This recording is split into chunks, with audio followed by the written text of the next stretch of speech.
The morning fog clung to Hillcrest Avenue like a damp shroud, muffling the sound of Damien's BMW as it pulled into what should have been his driveway. The digital clock on the dashboard read 6:47 a.m., the kind of gray dawn that comes after a sleepless night of lies. His shirt still carried the lingering scent of unfamiliar perfume, jasmine and vanilla, nothing like the lavender his wife Natalie wore. Nothing like the woman who had given birth to their daughter just 5 days ago. Damien's hands trembled slightly as he turned off the engine. The guilt sat heavy in his chest, but not as heavy as the dread that began to creep up his spine when he noticed the first sign that something was catastrophically wrong. There, stabbed into the perfectly manicured lawn that Natalie had spent months nurturing during her pregnancy, was a bright yellow "Sold" sign. Bold red letters across it screamed a date that made his blood run cold. Closed, yesterday. Before we jump back in, tell us where you're tuning in from, and if this story touches you, make sure you're subscribed, because tomorrow, I've saved something extra special for you. He blinked hard, certain exhaustion was playing tricks on his mind. But the sign remained, as real as the key in his trembling hand that suddenly felt foreign and useless. This was impossible. This was their home. The Tudor-style house with the wraparound porch where Natalie had planned to rock baby Emma to sleep. The house with the nursery painted in soft mint green, where tiny clothes hung in the closet like promises of a future that now seemed to be dissolving before his eyes. Damien stumbled out of the car, his legs unsteady beneath him. The night he just spent at the Grandview Hotel with Cassandra, his colleague, his secret, his addiction to everything his marriage wasn't, now felt like a different lifetime. While he had been tangled in Egyptian cotton sheets that weren't his, whispering promises to a woman who wasn't his wife, something had happened here. Something that would change everything. The front door, painted the deep navy blue that Natalie had chosen because she said it reminded her of midnight skies and new beginnings, stood before him like a judgment. He inserted his key, the same key he'd used 1,000 times before, the same key that had opened their home when he'd carried Natalie over the threshold as newlyweds 3 years ago. It turned easily, too easily, as if the house itself was eager to reveal its secrets. The silence that greeted him wasn't the comfortable quiet of a sleeping family. It was the hollow, echoing emptiness of abandonment. No soft baby cries from the nursery. No gentle humming from Natalie as she moved through her morning routine. No sound of the coffee maker that she always started before he woke up, even in the exhausting haze of new motherhood. Instead, there was nothing but the echo of his own footsteps on the hardwood floors that suddenly seemed too vast, too empty, too final. The living room stretched before him like a museum of his former life.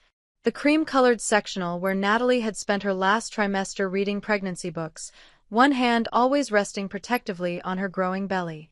The brick fireplace where they'd hung Emma's first Christmas stocking, even though she was too young to understand. The built-in bookshelves that Natalie had filled with parenting guides and baby sleep training manuals, preparing for the life they were supposed to build together. But something was wrong. Horribly, impossibly wrong. The furniture was still there, but it felt staged, impersonal. Like a showroom rather than a home. The family photos that had lined the mantelpiece, their wedding day, Natalie's baby shower, the ultrasound image of Emma's first glimpse into the world, were gone. In their place sat generic decorative pieces, a brass candlestick, a bowl of fake pears, the kind of antiseptic touches that real estate agents use to make houses appealing to strangers. Damien's breath came in short, sharp gasps as the reality began to sink in. This wasn't their home anymore. Somehow, impossibly, it had become someone else's. He climbed the stairs 2 at a time, his heart hammering against his ribs. The nursery door stood ajar, and what he saw inside made his knees buckle. The room was empty. Not just empty of people, but empty of everything that had made it Emma's sanctuary. The crib with its delicate mobile of dancing elephants, gone. The rocking chair where Natalie had planned to nurse their daughter through countless midnight feedings, gone. The changing table stocked with diapers, wipes, and all the tiny necessities of new life, gone. The only thing that remained was a single piece of paper, folded neatly and placed on the windowsill where morning light would ensure it couldn't be missed. Damien's name was written across it in Natalie's careful handwriting, but the ink looked different somehow. Darker. More deliberate. Like each letter had been carved rather than simply written. His hands shook as he unfolded the note, and what he read there would haunt him for the rest of his life. Damien, by the time you read this, Emma and I will be somewhere you'll never think to look for us. The house sold yesterday for $847,000. Cash deal. No contingencies. Your signature was never needed, thanks to the power of attorney I secured last month while you were on your business trip to Portland. You remember Portland, don't you? The trip where you forgot to turn off location services and I watched you spend 3 days at the Riverside Resort with Cassandra Mills instead of the conference you claimed to attend.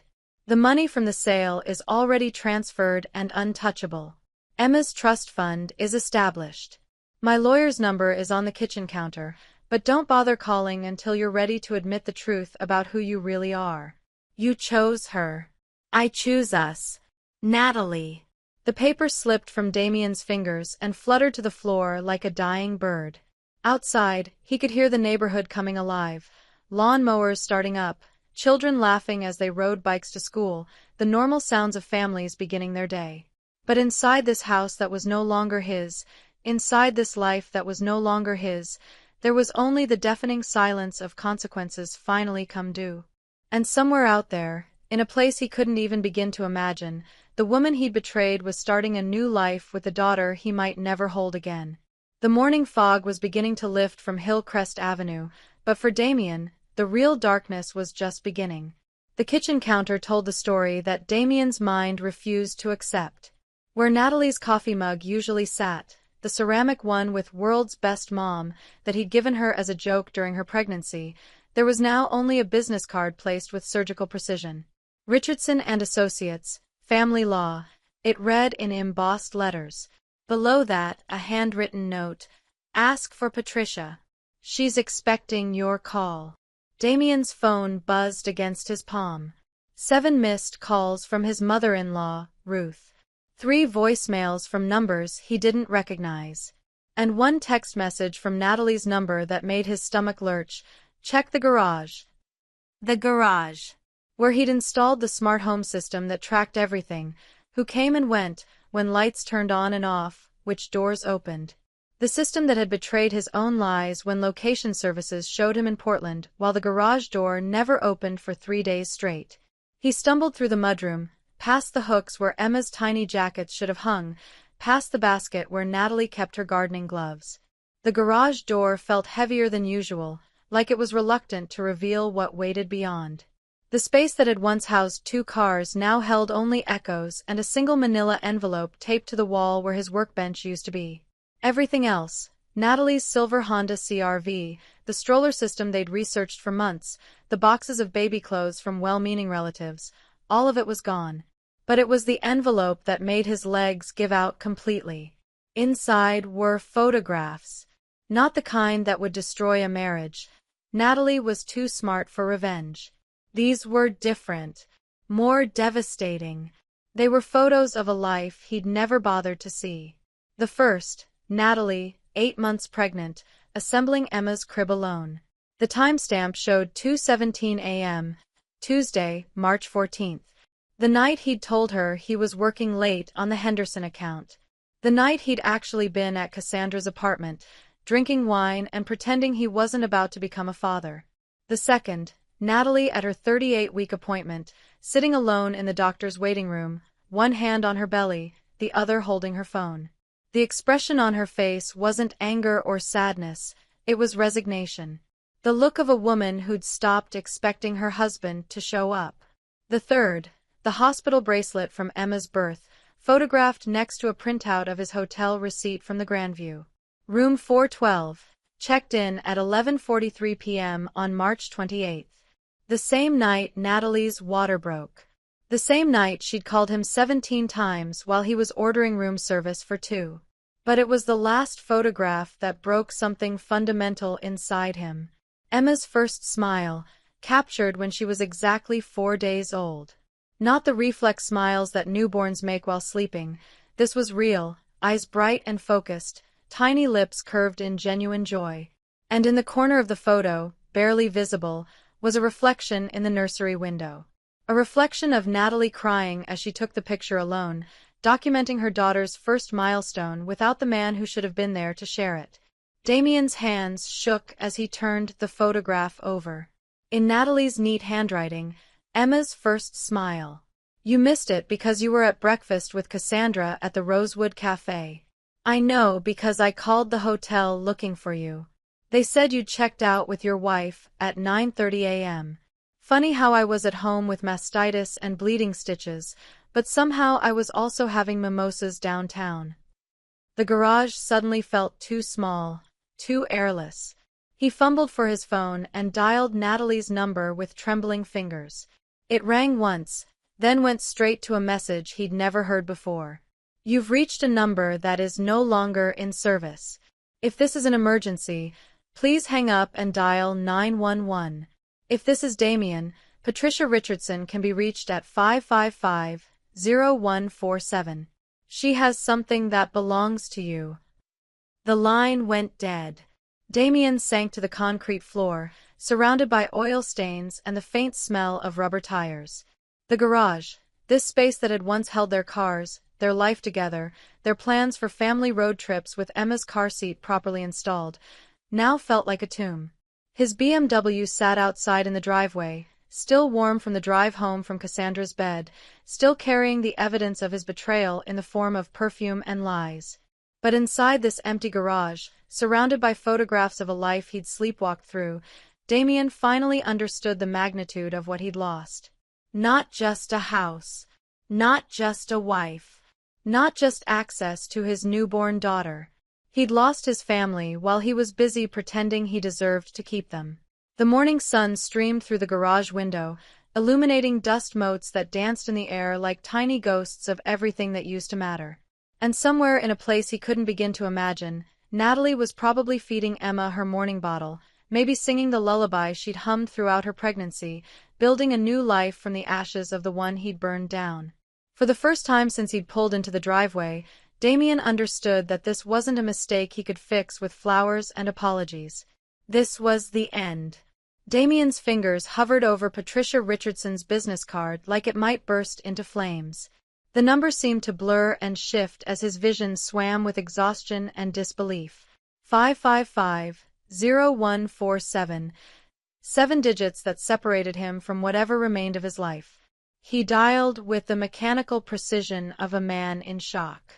Each beep felt like a countdown to something he wasn't ready to face, but the alternative, sitting in this empty garage forever, surrounded by the ghosts of his failures, wasn't an option either. Richardson and Associates, Patricia speaking. The voice was crisp, professional, with an undertone that suggested she'd been expecting this call. This is Damien." His voice cracked like a teenager's. "Damien Foster. My wife. Natalie, she left your card. Mr. Foster." There was no warmth in the acknowledgement, just cold efficiency. "I was wondering when you'd surface. Please hold while I pull your file." Your file. The words hit him like ice water. Natalie hadn't just left. She'd planned this. Meticulously. With legal counsel and documentation and God knew what else. While he'd been playing house with Cassandra, believing his life was compartmentalized and controllable, Natalie had been building a case. "Mr. Foster? Are you still there?" Yes. Good. First things first, any attempt to contact your wife directly will result in a restraining order. Any attempt to access the joint accounts will trigger additional legal action. Any attempt to interfere with the sale of the property at 428 Hillcrest Avenue will be considered harassment. Are we clear? Damien's knees buckled again. He slumped against the garage wall, the cold concrete seeping through his shirt. "I don't understand. How can she sell our house? My name is on the deed. I never signed anything." Patricia's laugh was sharp as broken glass. "Actually, Mr. Foster, you did. Power of attorney, executed February 15th. You signed it right before your business trip to Seattle. Ring any bells? Seattle. The trip that was actually a long weekend at a mountain cabin with Cassandra. The trip where Natalie had handed him a stack of papers to sign, claiming they were insurance updates and bank documents that needed his signature before the baby arrived. He'd signed them without reading, distracted by packing and the text messages Cassandra was sending about what lingerie to bring. That's fraud, he whispered. No, Mr. Foster. That's preparation. Your wife documented every lie you told over the past 8 months. Every business trip that wasn't. Every late meeting that was actually a hotel reservation. Every conference that turned out to be a romantic getaway. She has receipts, photographs, credit card statements, and GPS data from your phone. What you call fraud, the court will call a woman protecting her assets from a spouse with demonstrated financial irresponsibility. The garage walls seemed to be closing in. Damien pressed his palms against his eyes until he saw stars. Where is my daughter?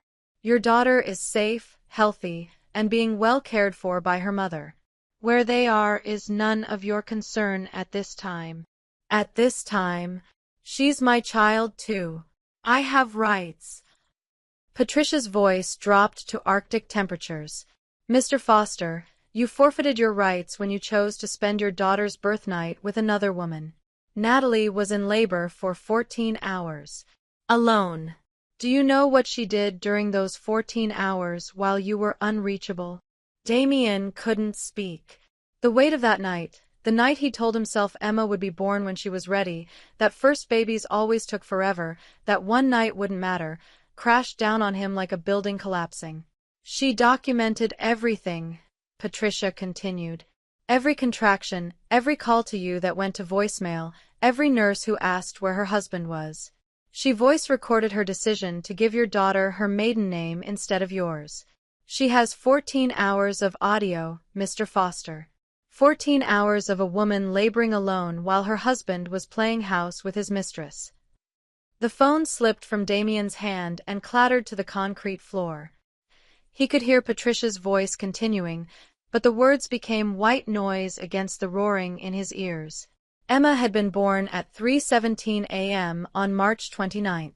He knew because he'd gotten the text message from Natalie at 3:45 a.m. while he was asleep in Cassandra's bed, an hour and a half after his daughter had taken her first breath. He'd responded with, "Congratulations. Can't wait to meet her. Home soon." Then he'd turned off his phone and gone back to sleep. When he'd finally arrived at the hospital 12 hours later, carrying flowers and apologies, Natalie had looked at him with eyes he'd never seen before. Not angry, not hurt, empty, like she was looking at a stranger who happened to share her last name. Now he understood. She hadn't been looking at her husband in that hospital room. She'd been looking at a man she was already planning to leave. Damien fumbled for his phone and brought it back to his ear. Patricia was still talking, something about supervised visitation and parenting classes, but her words felt like they were coming from underwater. "Stop," he managed. "Just stop. What do I have to do? Excuse me. To see my daughter. To fix this. What do I have to do?" The pause that followed felt eternal. When Patricia spoke again, her voice had shifted slightly, not warm, but less Arctic. "Mr. Foster, this isn't about what you have to do. This is about what you should have done. Your wife spent 9 months growing your child while you were growing a relationship with another woman. She spent her pregnancy sleeping alone while you were building a second life. She gave birth alone while you were choosing someone else's company over hers. I know I screwed up, but..." "You didn't screw up," Patricia cut him off. "Screwing up is forgetting an anniversary or missing a dinner reservation. You systematically betrayed your pregnant wife for 8 months. You missed the birth of your first child to sleep with another woman. You came home from that betrayal expecting to find your family waiting for you like nothing had changed." Each word hit like a physical blow. Damien slid down the garage wall until he was sitting on the floor, surrounded by oil stains and the echoes of what used to be his life. "But she's my daughter too," he whispered. "Yes, she is. And when you're ready to prove that you can be the father she deserves instead of the man you've been, we can discuss supervised visitation. But first, Mr. Foster, you need to figure out who you actually are when no one is watching. Because right now, your daughter is better off not knowing." The line went dead. Damien sat in the empty garage as the morning sun climbed higher, casting long shadows through the windows. His BMW waited in the driveway, still carrying evidence of his betrayal. The house around him stood as a monument to everything he'd destroyed through his choices. And somewhere out there, Natalie was probably changing Emma's diaper, maybe singing softly, building a life that had no room for the man who'd chosen another woman over his family. For the first time in his adult life, Damien Foster had absolutely no idea what came next. The first time Damien had noticed Cassandra Mills wasn't at the office Christmas party or during a late-night strategy meeting. It was on an ordinary Tuesday in September, 6 months into Natalie's pregnancy, when she'd knocked on his office door holding 2 cups of coffee and wearing a smile that made his wedding ring feel suddenly heavy. "Thought you might need fuel," she'd said, setting the cup on his desk with fingers that lingered just a moment too long near his. "The Hartwell presentation is going to be brutal." Natalie had been home that day, battling morning sickness that lasted well into her second trimester, existing on saltines and ginger ale while trying to work from their home office. She'd texted him around lunch, "Baby's kicking. Wish you were here to feel it." He'd responded with a heart emoji and promptly forgotten about it because Cassandra was explaining her innovative approach to market analytics, and the way she leaned over his desk made it hard to concentrate on anything else. That was the moment. Not some dramatic revelation or passionate encounter, just coffee and a conversation that felt more engaging than anything waiting for him at home. That was when Damien first allowed himself to notice that Cassandra was beautiful, intelligent, and most importantly, uncomplicated by swollen ankles, mood swings, and the overwhelming reality of impending parenthood. The affair had started as shared lunches that ran too long. Working meetings, he'd called them, and technically they were. They discussed client strategies and market projections over wine at restaurants where no one would recognize them. Cassandra never mentioned pregnancy symptoms or nursery paint colors or the anxiety that kept Natalie awake at night, wondering if she'd be a good mother. Instead, Cassandra talked about art galleries and weekend trips to Napa.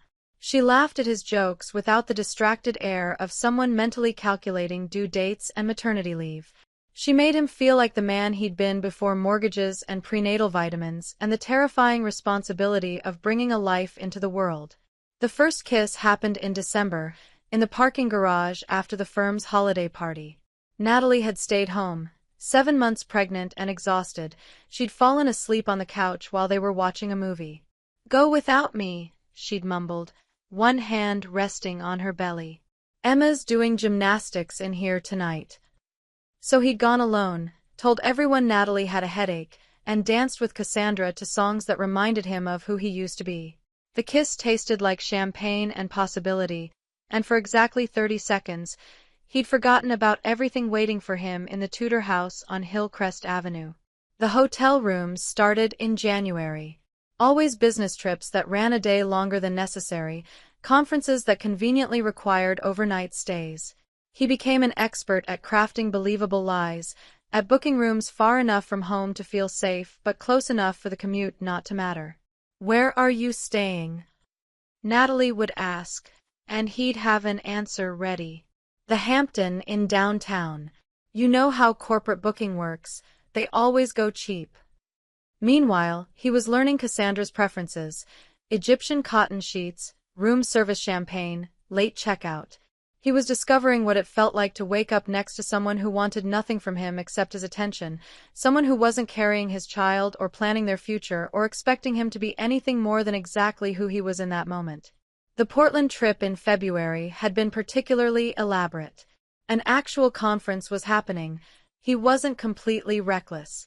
But instead of attending, he and Cassandra had driven to the coast, spent 3 days in a bed and breakfast that overlooked the ocean, made love while Natalie was home assembling baby furniture and wondering why he wasn't answering his phone.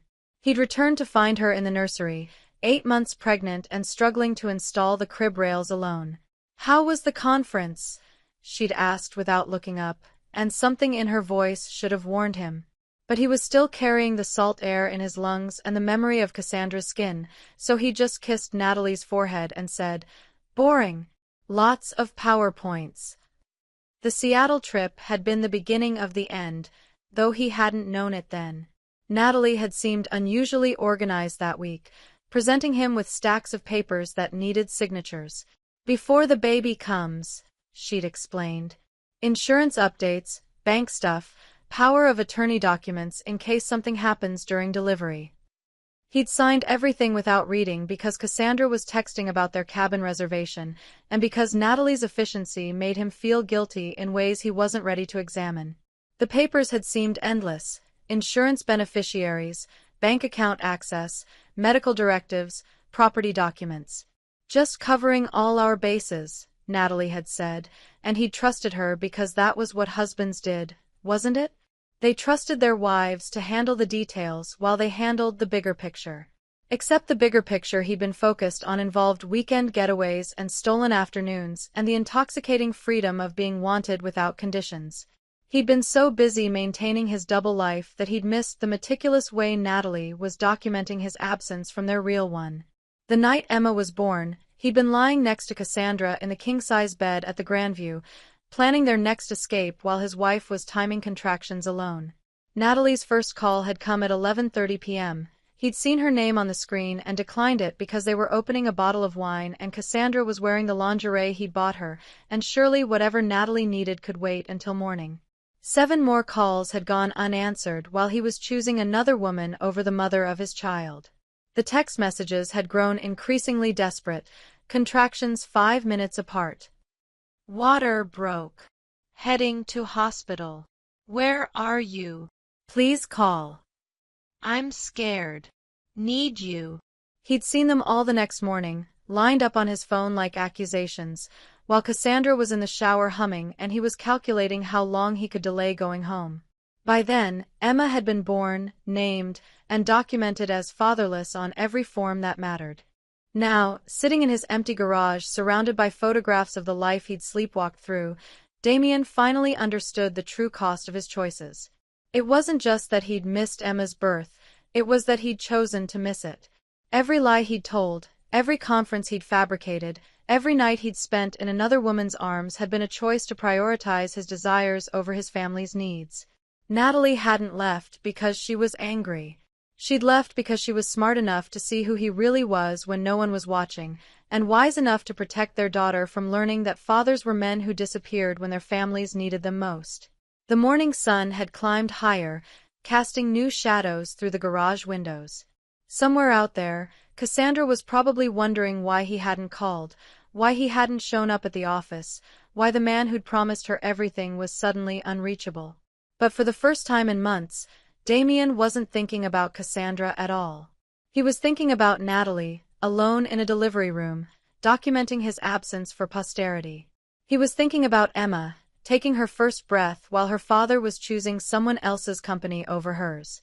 He was thinking about the man he'd become and the family he'd lost, and the terrible arithmetic of choices that couldn't be undone. The law office of Richardson and Associates occupied the entire 3rd floor of a glass building in downtown Millbrook, its windows offering a commanding view of the city that had suddenly become foreign territory. Damien sat in the reception area, his hands clasped so tightly his knuckles had gone white, staring at motivational posters about family law and child custody that felt like they'd been designed specifically to mock his situation. He'd driven here in a daze, his BMW still reeking of Cassandra's perfume, still carrying the ghost of the night that had cost him everything. The receptionist, a woman in her 50s with kind eyes and steel in her voice, had informed him that Mrs. Foster was already in Conference Room B, and that Mr. Richardson would join them shortly. Mrs. Foster. Not Natalie. The formality of it hit him like a physical blow. When the conference room door opened, Damien barely recognized the woman who walked in. Natalie looked different, not just physically, though the soft roundness of late pregnancy had given way to a lean determination that made her appear taller, stronger. It was something in her eyes, a clarity that hadn't been there before. She carried herself like someone who had made peace with difficult truths. Behind her walked an older woman Damien had never seen before, silver-haired, impeccably dressed, with a kind of presence that commanded attention without demanding it. She introduced herself as Margaret Sinclair, Natalie's aunt from Boston, and the way she looked at Damien suggested she knew exactly who he was and what he'd done. "Natalie," Damien started, half rising from his chair, but she held up a hand that stopped him mid-sentence. "Don't!" Her voice was calm, controlled. "We're here to discuss Emma's future, not relitigate the past." Patricia Richardson entered then, carrying a file that looked thick enough to document a lifetime of betrayal. She was younger than Damien had expected, maybe 40, with auburn hair and the kind of sharp intelligence that made him understand why Natalie had chosen her as an advocate. "Mr. Foster," Patricia said, settling into her chair with the efficiency of someone who had conducted countless meetings like this one. "I hope you've had time to process the situation." Process. The word came out sharper than he'd intended. "My wife sold our house without telling me. She's taken my daughter to God knows where. I wake up one morning and my entire life is gone. How exactly am I supposed to process that?" Margaret Sinclair spoke for the first time, her Boston accent crisp and unforgiving. "Your life isn't gone, Mr. Foster. Your lies are. There's a difference." Natalie opened a leather portfolio that Damien recognized. He'd given it to her when she'd started freelancing as an event coordinator, back when they were still building dreams together instead of living in separate realities. From it, she withdrew a stack of documents that made his stomach lurch. 8 months, she said, spreading papers across the conference table like she was laying out a hand of cards. 8 months of documentation. Would you like to see what 8 months of systematic deception looks like when you organize it chronologically? The first document was a credit card statement from October, highlighted in yellow. Hotel charges in Seattle during the weekend. He'd told her he was attending a mandatory corporate retreat. The second was a receipt from a jewelry store in Portland, dated February 14th, Valentine's Day. A day he'd told Natalie he was stuck in back-to-back client meetings while he was actually buying Cassandra a bracelet that cost more than they'd budgeted for Emma's nursery furniture. "This is from December," Natalie continued, her voice steady as she placed another document on the table. "A receipt from Lawrence downtown. 2 dinners, a bottle of Dom Perignon, charged to our joint credit card. The same night you told me you were working late and I spent the evening in the emergency room because I was having early contractions and couldn't reach you." Damien's mouth went dry. He remembered that night. Cassandra had been celebrating a promotion, and they'd extended their celebration to the penthouse suite at the Meridian. He'd turned off his phone because he was tired of making excuses for why he couldn't talk freely. "You went to the hospital alone?" he whispered. "Not alone," Margaret interjected.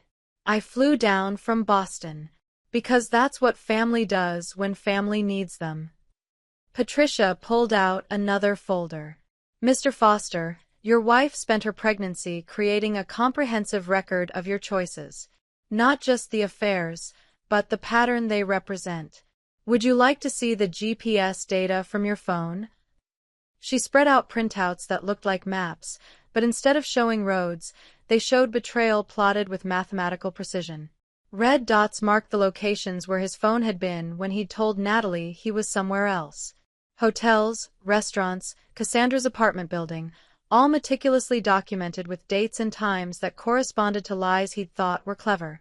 "The Grandview Hotel," Patricia continued, pointing to a cluster of red dots. "You've been there 17 times in the past 6 months. Always on nights when you told Natalie you were working late or attending business functions." "How did you?" "Google Timeline," Natalie said simply. "You gave me access to your account when we shared calendars for baby preparation.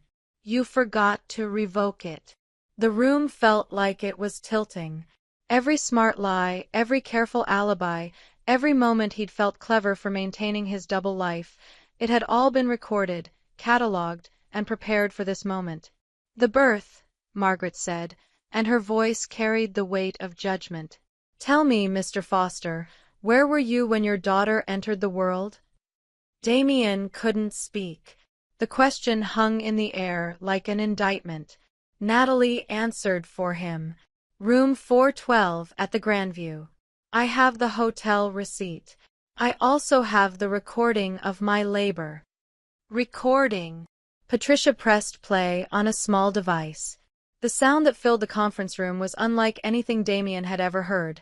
Natalie's voice, strained with pain and exhaustion, calling his name between contractions. 14 hours of audio that documented his absence during the most important moment of their daughter's life. "Damien," Natalie's recorded voice pleaded through the speakers, "please call me back. I'm scared. The doctor says it might be tonight. I need you here." Another voice, professional and kind, interrupted. "Mrs. Foster, is there anyone else we can call? Any family member who could be here with you?" He's at a conference. He'll be here. He promised he'd be here." The recording continued, hour after hour, documenting Natalie's growing desperation as she realized she was going to give birth alone. The worst moment came near the end, when Emma was finally born and the doctor asked if she wanted to call her husband with the news. "No," Natalie's exhausted voice said. "He made his choice." Patricia turned off the device. The silence that followed was deafening. "Your daughter was born at 3:17 a.m., Patricia said. "Hospital records show you didn't arrive until 3:30 p.m. the following day. 12 hours and 13 minutes after Emma took her first breath." Damien felt like he was drowning. "I came as soon as I got the message." "You got 17 messages," Natalie said quietly. "I know because I have the phone records. You ignored 17 calls from your wife while she was giving birth to your daughter." Margaret leaned forward. "Mr. Foster, do you understand what we're showing you? This isn't about punishment or revenge. This is about Emma's future. This is about whether she grows up with a father who chooses her, or one who chooses whatever feels good in the moment." The weight of documentation spread across the table told a story Damien couldn't deny. Not just of an affair, but of a man who had systematically prioritized his own desires over his family's needs for 8 critical months of his daughter's existence, including the moment she was born. "What do you want from me?" he asked, his voice barely above a whisper. Natalie closed her portfolio with the finality of someone who had said everything that needed to be said. "I want you to decide who you're going to be. Because until you do, Emma is better off without you." Outside the conference room windows, the city of Millbrook continued its daily rhythm, unaware that a family had just officially ended and a father had been forced to confront the true cost of his choices. 3 days after the conference room meeting that had stripped away every illusion about his marriage, Damien found himself sitting in his BMW outside Cassandra's apartment building, staring at the brass nameplate that read, "Mills, C." in elegant script. He hadn't called first, hadn't texted, hadn't prepared what he would say. He simply drove here on autopilot, like a man returning to the scene of a crime. The elevator ride to the 14th floor felt endless. Each passing floor marked another step toward a confrontation he wasn't sure he was ready for, but the alternative, sitting alone in his empty house, surrounded by the ghosts of his former life, had become unbearable. Cassandra answered the door wearing a silk robe he'd bought her in Portland, her dark hair loose around her shoulders, a glass of white wine in her hand despite the early hour. For a moment, she looked genuinely happy to see him. "Damien, I was starting to worry. You haven't returned my calls, and when you didn't show up at the office yesterday." She stepped aside to let him in, but he remained frozen in the doorway, seeing her apartment through different eyes. The living room was exactly as he remembered: modern furniture, abstract art, fresh orchids on the coffee table. But now he noticed things that had been invisible before: the second wine glass on the side table, still bearing the imprint of someone else's lipstick. A man's watch that definitely wasn't his lying casually beside her laptop. A pair of expensive loafers by the door that were at least 2 sizes larger than his feet. "Expecting someone?" he asked, his voice hollow. Cassandra followed his gaze and had the grace to look momentarily uncomfortable. "Oh, that's just… Marcus was here earlier. You know, from the Henderson account? We were going over some projections and…" "Marcus!" Damien stepped into the apartment uninvited, his eyes scanning for more evidence of what he was beginning to understand. "The same Marcus who's married with twin daughters?"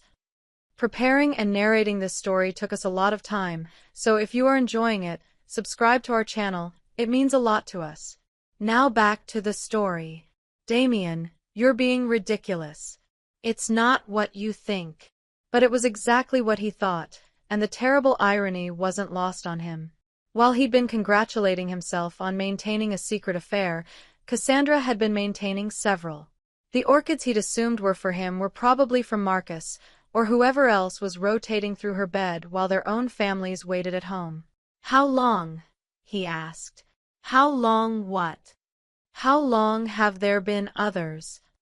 Cassandra set down her wine glass with careful precision, buying herself time to craft an answer. "Damien, I think you're having some kind of breakdown.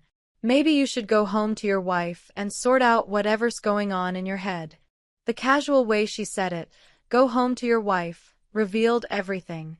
She had no idea that Natalie was gone, that Emma was gone, that the life he'd been living had imploded while he was here playing house with a woman who apparently collected married men like trophies. "She left," he said simply. "Natalie. She took Emma and left. Sold the house. Filed papers. It's over." For the first time since he'd known her, Cassandra looked genuinely surprised. "What do you mean, it's over? You said you were handling it. You said she didn't suspect anything." "I said a lot of things." Damien walked to the window that overlooked the city, the same view he'd admired countless times while believing he was living some grand romance. "Apparently, my wife is smarter than both of us." "Well," Cassandra said after a moment, and her tone had shifted to something cooler, more calculating, "I'm sorry to hear that. But honestly, Damien, you had to know this couldn't last forever." He turned to face her. "Couldn't last forever? Come on." She picked up her wine again, taking a sip with the casual ease of someone discussing weekend plans. "You're a married man with a newborn baby. I'm not looking for anything serious. This was always temporary." The words hit him like a physical blow. Temporary. While he'd been spinning elaborate fantasies about their future, while he'd been missing his daughter's birth to spend the night with her, while he'd been destroying his marriage for what he thought was love, she'd been treating him like a convenient distraction. "Temporary," he repeated. "Don't look at me like that," Cassandra said, her voice sharpening. "You knew what this was. Great sex, good conversation, nice dinners on your company card. But did you really think I was going to wait around while you figured out your domestic situation?" Damien sank into the chair where he'd spent countless evenings planning their imaginary future. "My company card?" "Well, yes. The dinners, the hotels, even this apartment. You've been helping with the rent, remember? You said it was easier to charge everything to corporate accounts, that your wife never looked at the statements." The room seemed to tilt sideways. "You live here because I've been paying for it?" "Damien, don't be naive. Did you think I was sleeping with you for your sparkling personality?" Cassandra laughed, but there was no humor in it. "You're married, older than me, and frankly, not that exciting in bed. But you're generous, and you have access to company funds, and you were convenient." Each word carved away another layer of the fantasy he'd built around their relationship. He'd thought he was having an affair. She'd been running a business. He'd thought she loved him. She'd been managing him like a client. "The bracelet I bought you for Valentine's Day," he said slowly. "You were wearing it when Marcus was here, weren't you?" Cassandra shrugged. "It's a beautiful piece. Why wouldn't I wear it?" The casual cruelty of her response left him breathless. While he'd been sacrificing his marriage, missing his daughter's birth, destroying his family for what he believed was passion, she'd been collecting jewelry from multiple married men and wearing their gifts interchangeably. "How many others are there?" he asked. "Does it matter?" "It matters to me." Cassandra studied him for a long moment, and something in her expression suggested she was seeing him clearly for the first time, not as a source of income or entertainment, but as a pathetic middle-aged man who had traded everything real for something that was never real at all. "Marcus from Henderson," she said finally. "David from the law firm downstairs. Richard from my yoga class. He's divorced, so technically that one's legitimate." She paused, taking another sip of wine. "And James, but that one's ending. His wife is getting suspicious." The list hung in the air between them like an indictment. Each name represented another man who, like Damien, probably believed he was special, chosen, loved. Another man who was likely lying to his family at this very moment, believing he was protecting them from a truth they probably already suspected. "Does Marcus know about the others?" Damien asked. "Of course not. Men like you prefer your fantasies uncomplicated." Cassandra moved to the door and opened it, a clear dismissal. "I really am sorry about your wife, Damien. I hope you figure out your situation." "My situation?" "Well, yes. You're unemployed now, I assume?" Natalie probably reported the corporate credit cards. "And without access to company funds." She gestured elegantly around her apartment. "This arrangement doesn't really work anymore." The final piece of his delusion crumbled. Even now, facing the ruins of his marriage and the loss of his daughter, Cassandra was calculating her financial position. He wasn't a man to her. He was a revenue stream that had dried up. Damien stood slowly, his legs unsteady beneath him. As he walked toward the door, he noticed something he'd missed before, a photograph tucked behind a decorative bowl on the side table. It showed Cassandra at what looked like a company picnic, surrounded by colleagues he recognized. She was laughing, her arm around a man he didn't know, wearing the same expression of intimate joy he'd believed was reserved for him alone. "How long have you been doing this?" he asked as he reached the doorway. "Doing what?" "Collecting married men." Cassandra smiled, but it was the smile of a predator acknowledging a successful hunt. "Since I was smart enough to realize that married men pay better than single ones. They're more grateful, more generous, and more willing to keep quiet about the arrangement." The elevator doors closed between them, and Damien found himself alone with the devastating realization that every moment he'd thought was love had been a transaction. Every night he'd believed was passion had been a performance. Every promise he'd made to himself about their future had been built on a foundation of lies. Not just his lies to Natalie, but Cassandra's lies to him. As he drove through the streets of Millbrook, past the courthouse where Natalie was probably filing custody papers, past the hospital where Emma had been born while he was paying for another woman's affection, Damien finally understood the true scope of his destruction. He hadn't just lost his family for another woman. He'd lost his family for an illusion, a fantasy, a business arrangement that had never been real at all. And somewhere out there, Natalie was building a new life with their daughter, probably knowing exactly what kind of man she'd protected Emma from learning to call father. The offices of Hartwell and Associates felt like a mausoleum when Damien arrived Monday morning. The familiar hum of productivity, phones ringing, keyboards clicking, the low murmur of deal-making, seemed muted, as if the entire building knew what was coming. He'd spent the weekend in a haze of sleepless nights and unanswered questions, but Patricia Richardson's phone call Sunday evening had cut through his confusion with surgical precision. "Be at your office tomorrow at 9 a.m. Don't say anything to anyone, especially not to Cassandra." Now, sitting in the reception area he'd walked through countless times as a successful account executive, Damien felt like a stranger in his own life. The motivational posters about teamwork and excellence that had once inspired him now seemed like mockery. Everything familiar had become foreign overnight. "Mr. Foster?" The voice belonged to a woman he'd never seen before, mid-40s, steel-gray hair, carrying herself with the unmistakable authority of someone accustomed to asking uncomfortable questions. "I'm Detective Sarah Chen, Millbrook Financial Crimes Division. Could we speak privately?" Damien's mouth went dry. "Financial crimes? Your office, perhaps? Mr. Hartwell is waiting for us there."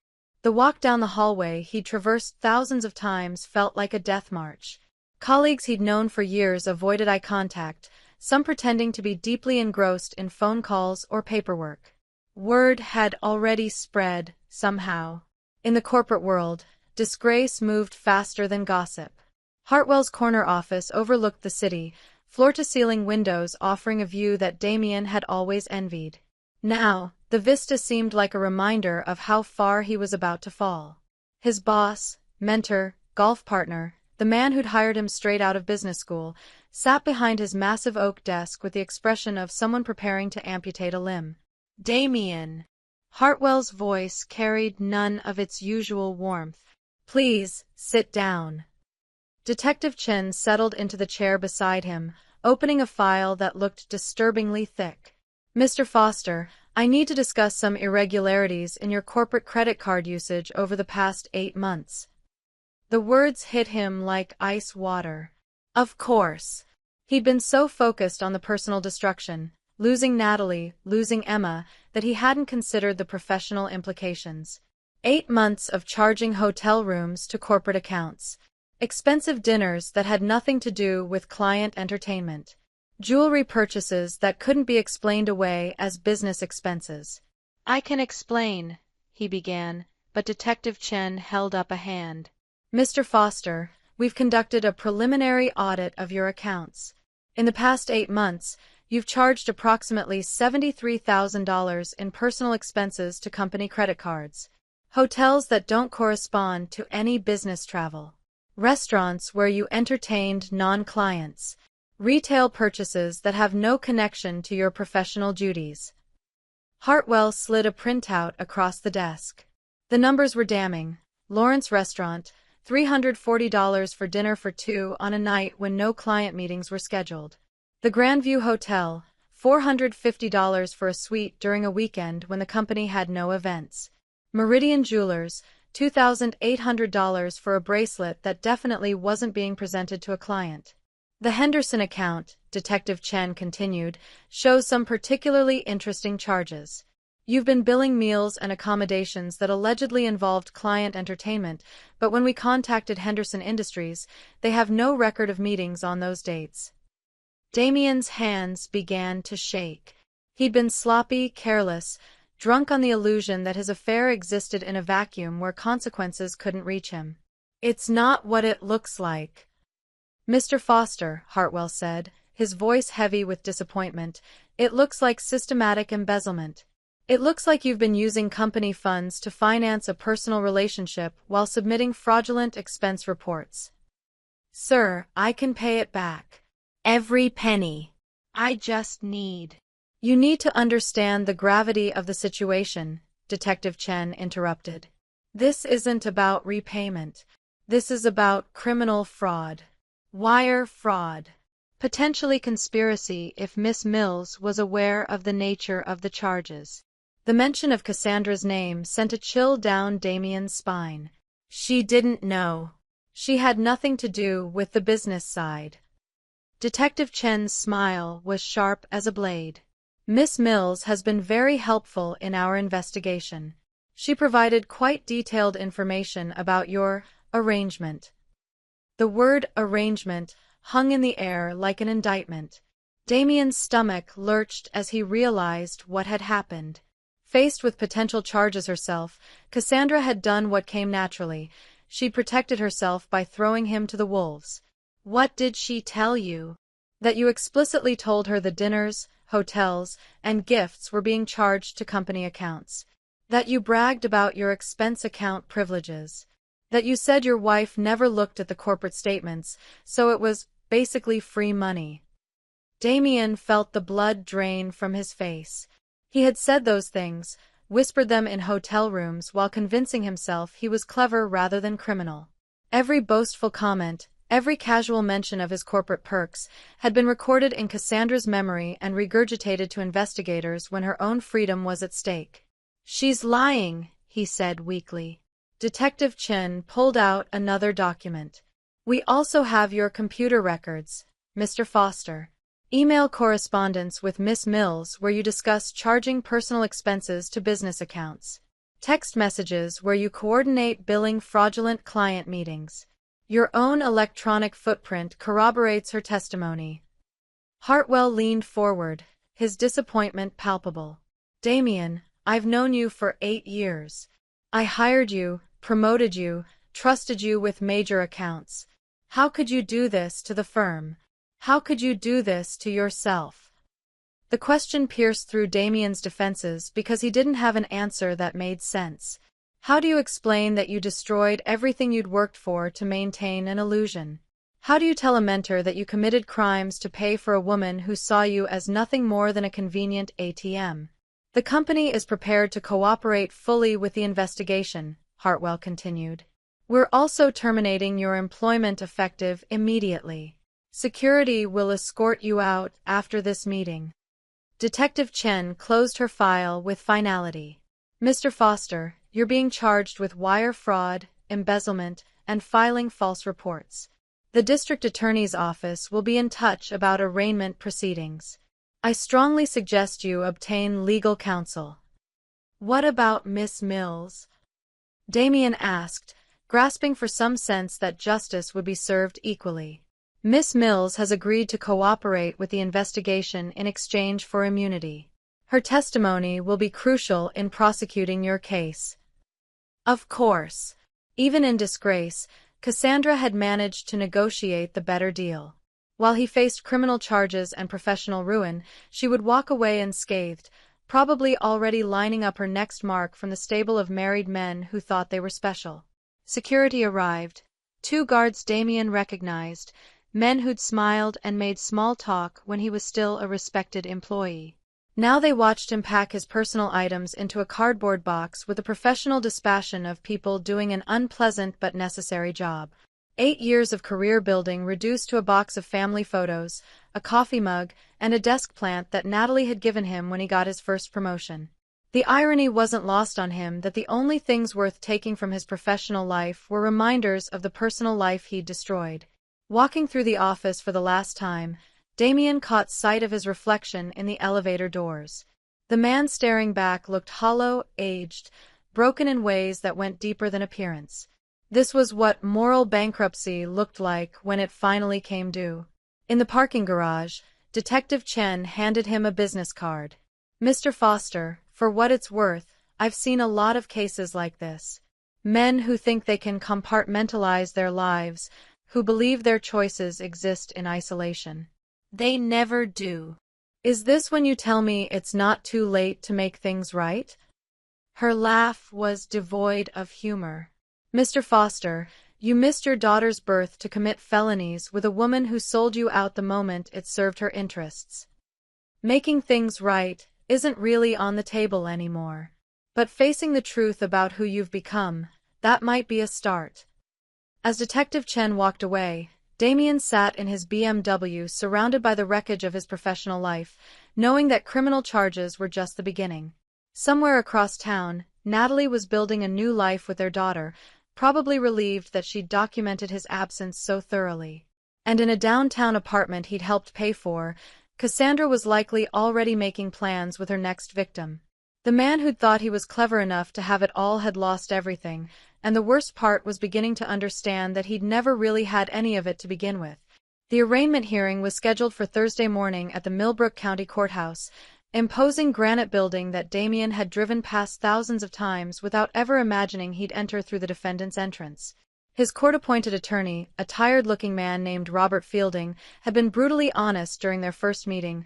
"Best case scenario, we plea bargain down to probation and restitution.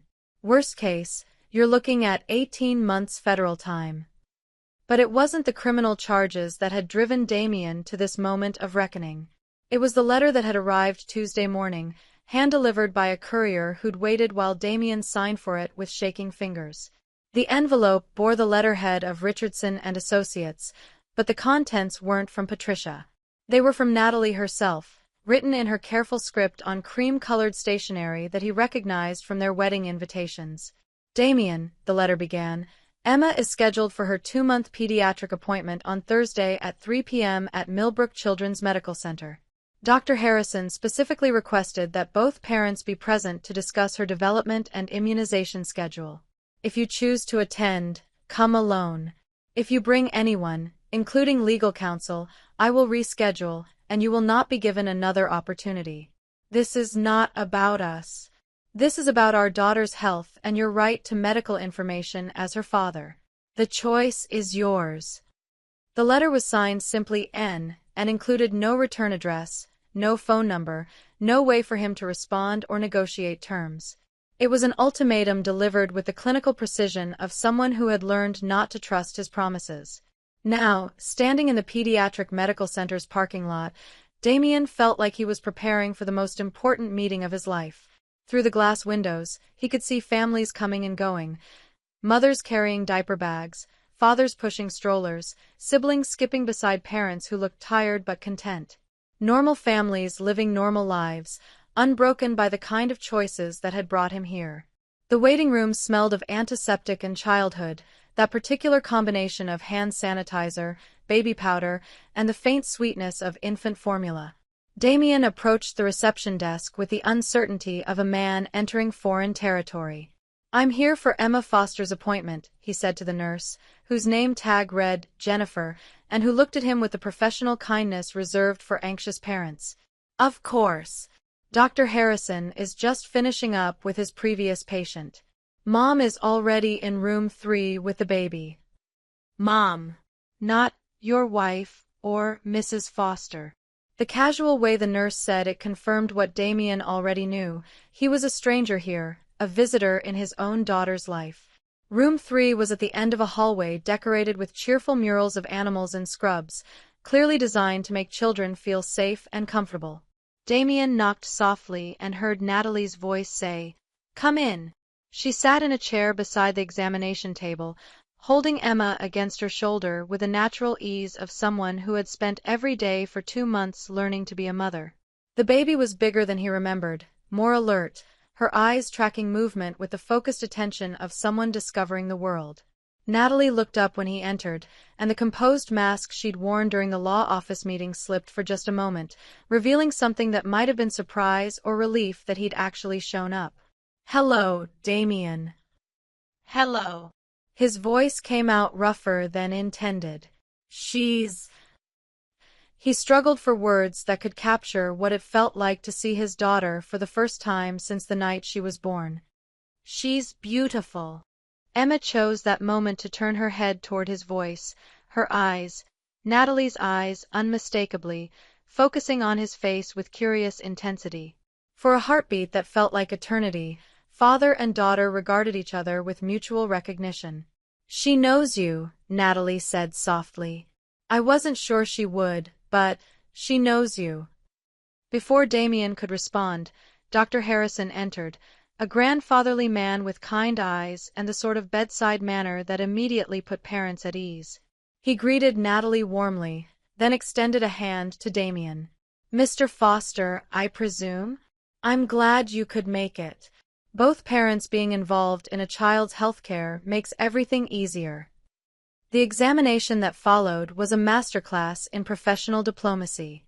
Dr. Harrison discussed Emma's growth charts, her feeding schedule, her sleep patterns, and her developmental milestones without once acknowledging the obvious tension between her parents.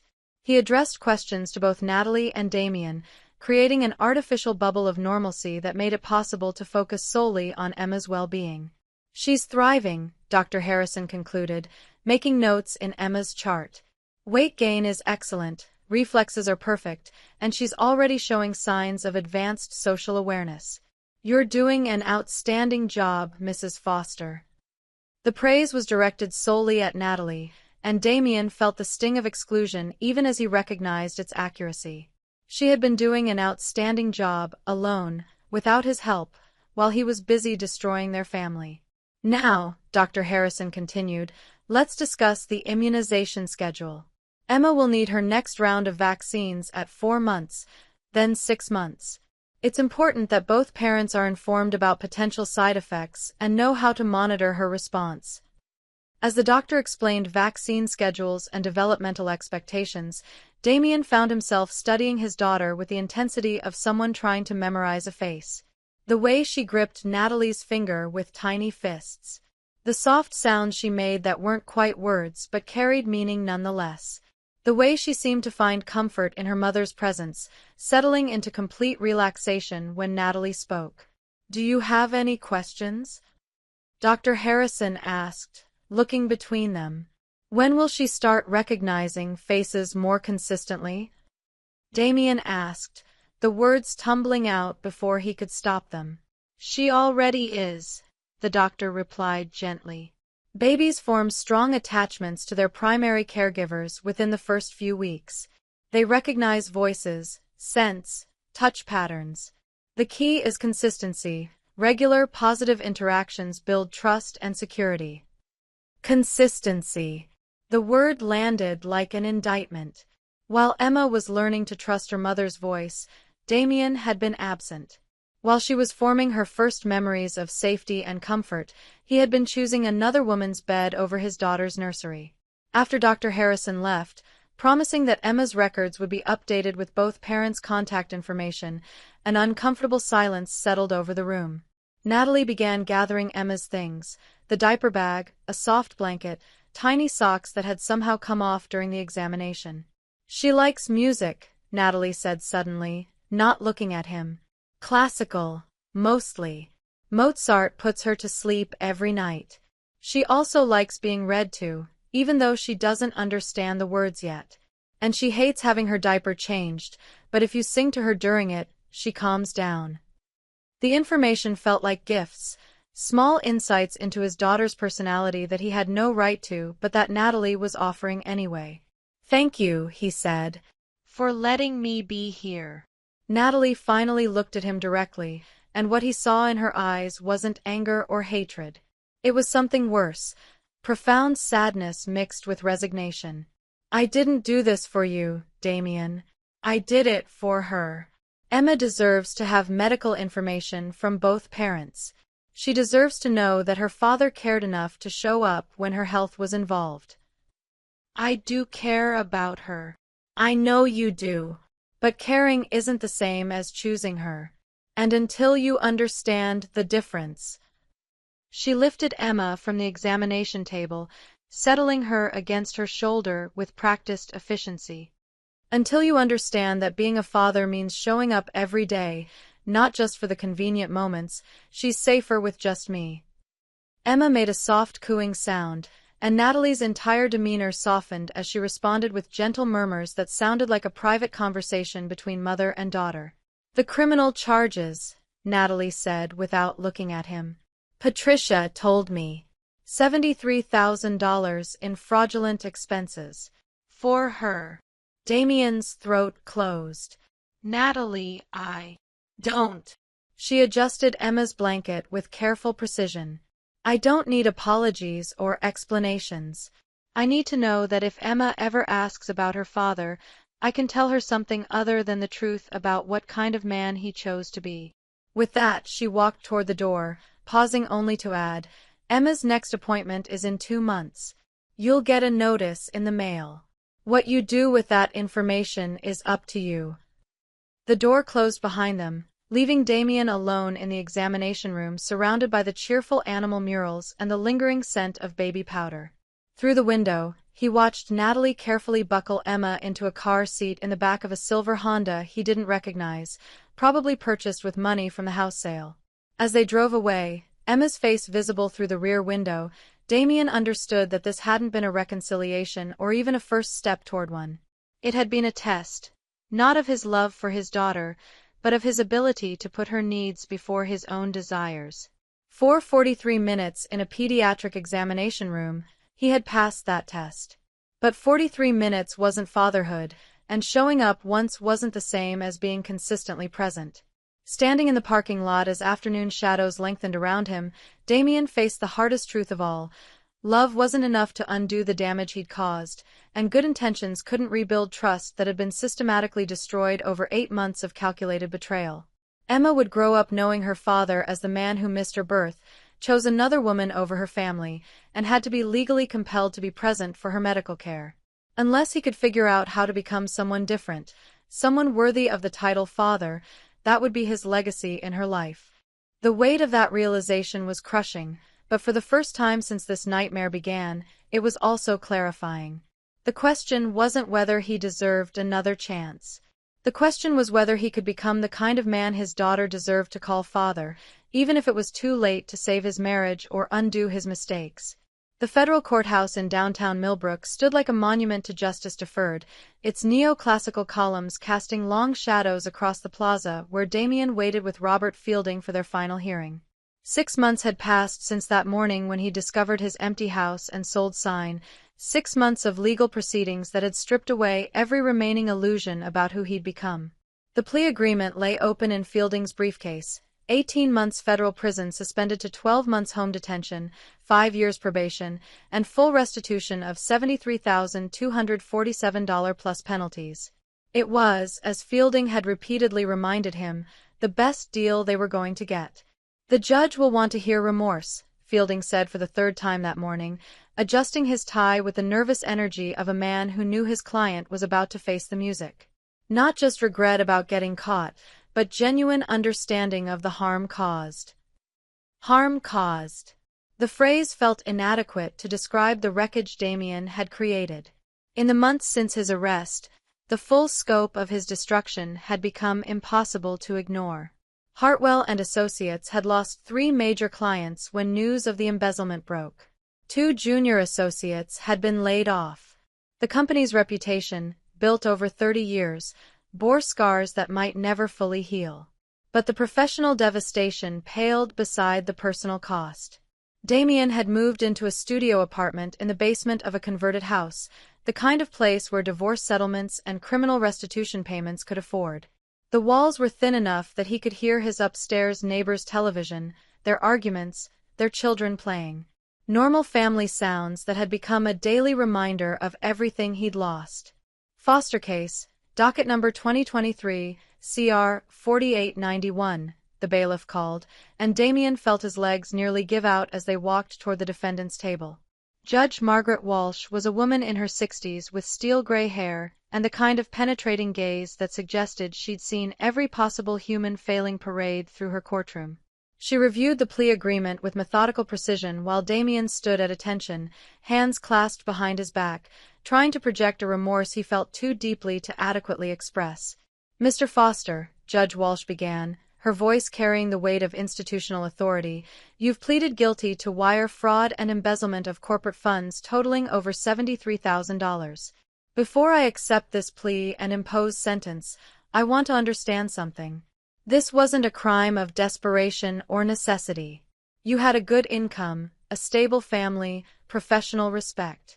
Help me understand how a man throws all of that away.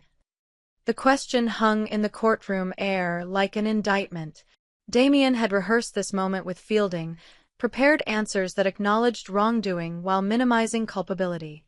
But standing before Judge Walsh, with the weight of 6 months' worth of consequences crushing down on him, the prepared speeches felt inadequate.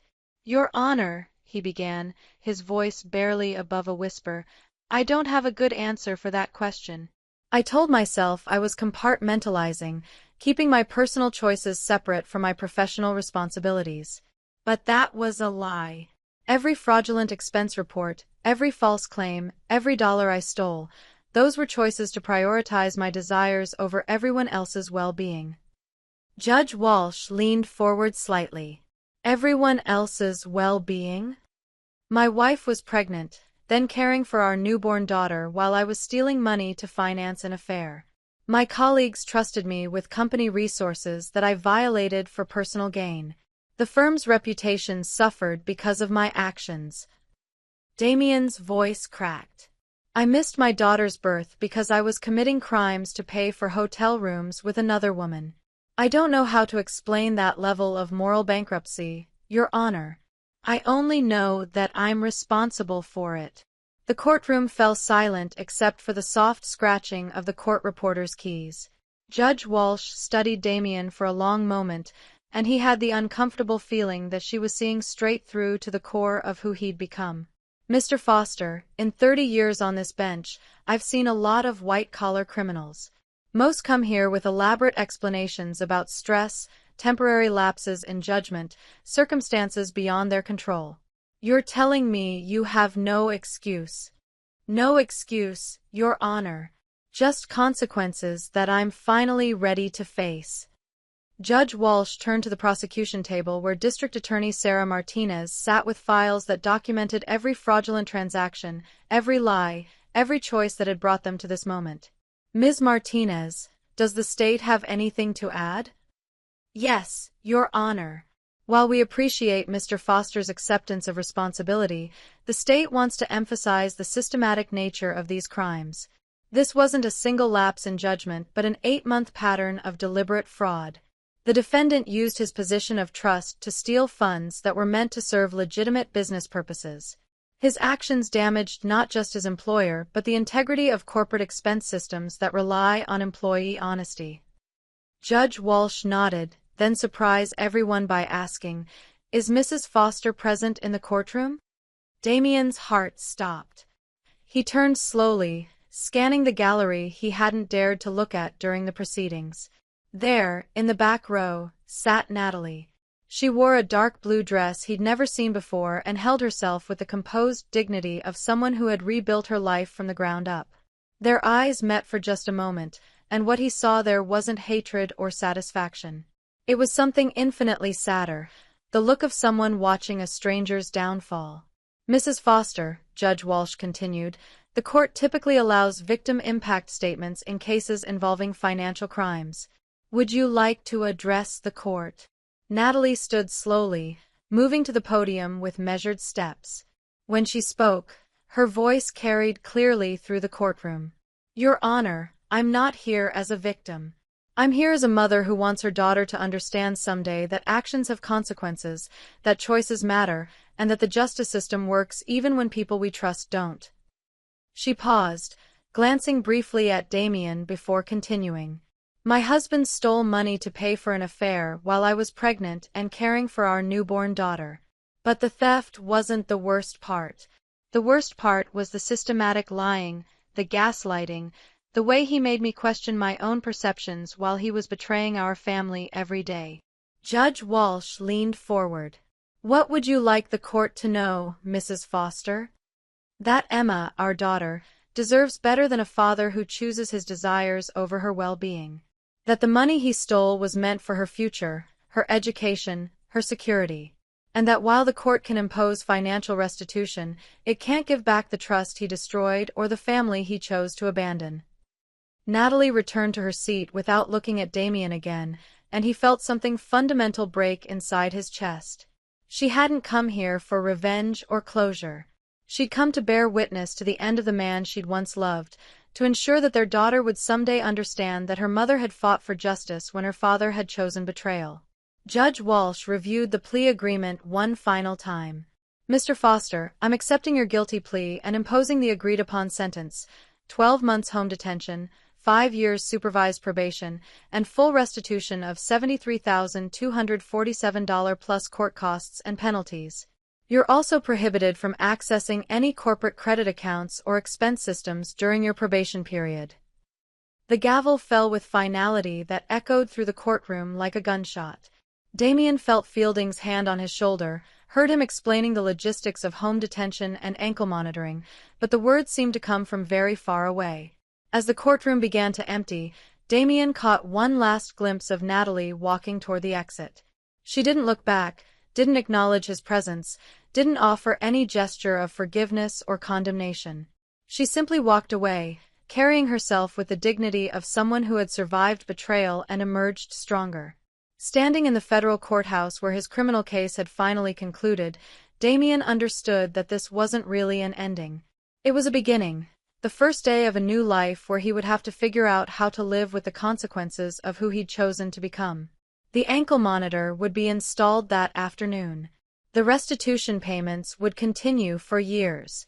The supervised probation would ensure that every aspect of his life remained under scrutiny.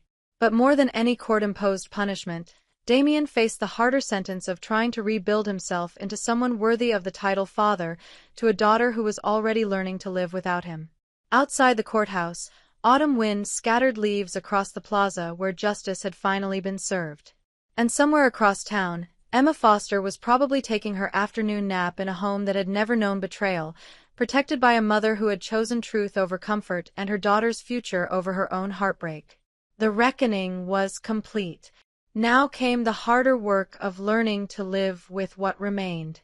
18 months later, Damien stood in the visiting room of Millbrook Family Services, watching through reinforced glass as a social worker named Linda prepared Emma for their weekly supervised visit.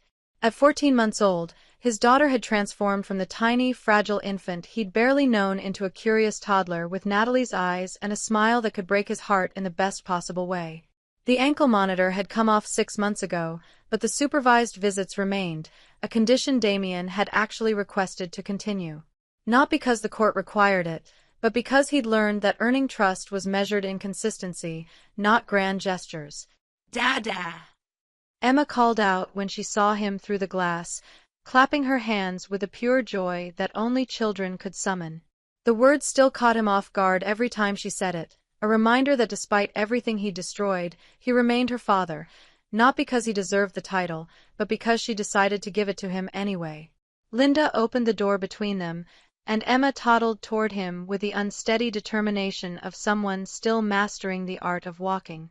Damien knelt down to catch her, and she threw her tiny arms around his neck with complete trust that nearly undid him every single time. "How was your week, little one?" he whispered into her hair, breathing in the scent of baby shampoo and innocence that had become his anchor in a world rebuilt from wreckage. The visiting room was designed to feel homelike: soft carpet, children's toys, books scattered on low tables. It was nothing like the sterile conference rooms where this journey had begun, but it served the same purpose: neutral ground where a broken family could attempt to heal under professional supervision. Linda settled into her usual corner with paperwork, close enough to observe but far enough away to allow genuine interaction. Over the past year, she'd watched Damien transform from the shell-shocked man who'd first entered her facility to someone who could hold his daughter without his hands shaking, who could focus entirely on Emma's needs instead of his own guilt. "She's been asking about you," Linda said quietly, making notes in her observation log. "Every day this week, she's pointed to your picture on the wall and said, 'Dada.' Natalie says she's been carrying around the stuffed elephant you brought her last month." The elephant, soft blue corduroy with floppy ears, had been Emma's choice from the 3 toys Damien was allowed to bring each visit. He'd watched her examine each option with the serious concentration of someone making an important decision, finally clutching the elephant to her chest and refusing to let go. "Elephant," Emma announced now, as if reading his thoughts, and tottered over to the toy box where Linda kept her special items. She retrieved the blue elephant and brought it back to Damien, offering it to him with the generous spirit of someone who believed sharing made everything better.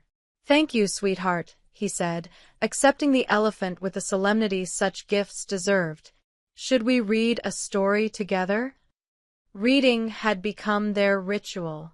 Emma would settle against his chest while he read from picture books that Linda kept stocked in the room. Today's selection was about a family of bears learning to ride bicycles, a simple story about persistence, practice, and celebrating small victories. As Emma listened to the familiar rhythm of his voice, occasionally pointing at colorful illustrations and babbling her commentary, Damien felt the familiar ache of everything he'd missed. Her first words, which according to Natalie had been "Mama" at 8 months. Her first steps, captured in a video that Linda sometimes shared during their visits. The countless small moments that composed a childhood and that he'd forfeited through his choices. But alongside the grief for what was lost, something else had grown over these 18 months of supervised visits and court-mandated therapy, an understanding of what remained possible. "Mr. Foster," Linda said during the quiet moment when Emma was absorbed in stacking blocks, "I've been observing your interactions for over a year now. I see a father who shows up consistently, who prioritizes his daughter's emotional needs, who's learned to be present without agenda. That's growth worth acknowledging." The words meant everything because they came from someone whose job was to protect children from parents who couldn't be trusted. Linda had seen the worst of what family breakdown could produce, and her professional opinion carried weight that no amount of self-recrimination could diminish. Has Natalie said anything about transitioning to unsupervised visits? Damien asked, the question he carried to every session but rarely voiced. Linda considered her response carefully. Natalie is a remarkable mother who's built a stable, secure environment for Emma. She's also someone who understands that her daughter benefits from having a father who's demonstrated genuine change rather than just promised it. It wasn't a yes, but it wasn't a no either. It was recognition that healing took time, that trust rebuilt slowly, and that Emma's well-being remained the only consideration that truly mattered. "Mama!" Emma suddenly announced, looking toward the door with the anticipation of someone who'd learned to recognize the sound of familiar footsteps in the hallway. A moment later, Natalie appeared in the doorway, right on time as always to collect their daughter. She looked different than she had in the courthouse 18 months ago, more relaxed, genuinely happy in ways that made it clear she'd found peace in the life she'd built for herself and Emma. "How was your visit?" she asked Emma, who immediately launched into an enthusiastic babble that included the words dada, elephant, and book, delivered with the passionate conviction of someone reporting on important events. Natalie listened with the patient attention of a mother who treated every communication as meaningful, then looked at Damien with something that wasn't quite forgiveness but wasn't condemnation either. "Linda says Emma's been sleeping better this week," Natalie said, gathering Emma's diaper bag and jacket. "The consistency of these visits seems to be helping her feel more secure." It was the closest thing to praise Damien had received from his ex-wife, and he accepted it with the gratitude of someone who'd learned not to ask for more than he'd earned. As Natalie prepared to leave, Emma suddenly broke away from her mother and toddled back to Damien, throwing her arms around his legs in a fierce hug that lasted exactly 3 seconds but felt like forever. "Bye-bye, Dada," she said with the matter-of-fact acceptance of someone who trusted that goodbyes were temporary, that next week would bring another visit, another story, another chance to share her elephant and hear his voice reading about bicycle-riding bears. "Bye-bye, little one," he whispered back. "I love you." After they left, Damien sat alone in the visiting room for a few minutes, as had become his custom. Linda allowed him this time to decompress, to process the complex emotions that came with loving someone you'd hurt and being grateful for whatever relationship remained possible. Outside the windows, autumn was giving way to early winter, and the city of Millbrook continued its daily rhythm unaware that in a small visiting room, a father was learning what it meant to show up consistently for someone else's benefit rather than his own. The journey ahead remained uncertain. Unsupervised visits were possible, but not guaranteed. Rebuilding trust would take years, not months. Emma would grow up knowing that her father had chosen badly during the most important moments of her early life, and that knowledge would shape their relationship in ways he couldn't control. But in the simplicity of weekly visits, picture books, and stuffed elephants shared with generous toddler hands, Damien had found something he'd never possessed during his marriage: the ability to be fully present for someone else without agenda, without expecting anything in return except the privilege of being allowed to love his daughter in whatever ways she needed. It wasn't the family he'd once imagined. It wasn't redemption or forgiveness or a happy ending tied up with neat bows. It was something smaller and more profound: the possibility that even the worst failures could be transformed into a foundation for better choices, and that love could survive betrayal if it was humble enough to rebuild itself from the ground up. Walking to his car in the parking lot where this story had begun 18 months ago, Damien no longer felt like the desperate man who discovered his empty house and sold sign. He felt like someone who'd learned the difference between wanting to be a good father and actually becoming one, day by day, visit by visit, choice by choice. Emma would grow up knowing that her father had failed spectacularly, but had also fought to become worthy of her love. And maybe, if he continued showing up with consistency and patience, that would be enough to build something real from the ashes of everything he'd destroyed.